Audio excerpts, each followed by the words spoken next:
Tucson saw its first presidential campaign stop in this election year as independent candidate Robert F. Kennedy Jr. came to our city to meet with supporters and wanting to gain more. News 4 Tucson's Eric Fink has more on why RFK Jr. chose to come here.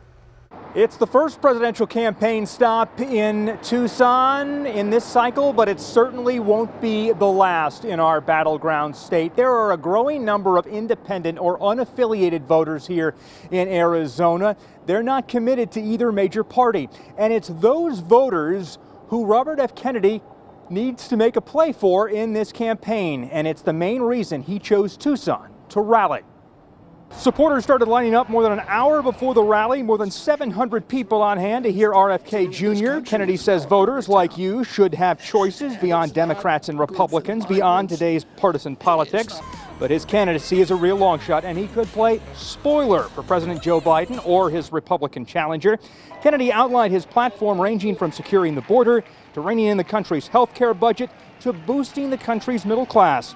He talked about why our state is so key to his path. We're going to be able to get all the signatures, but this is a key state for us. It's a battleground state. We have a very good chance of winning Arizona.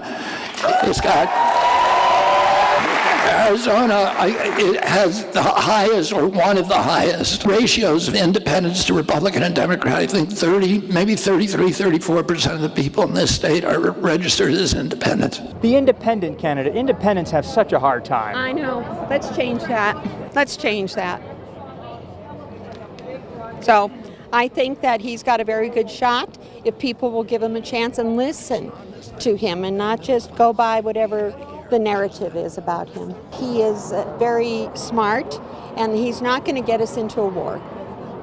Now, Robert F. Kennedy Jr. needs about 128,000 valid signatures from registered Arizona voters to get on our state's general election ballot this fall.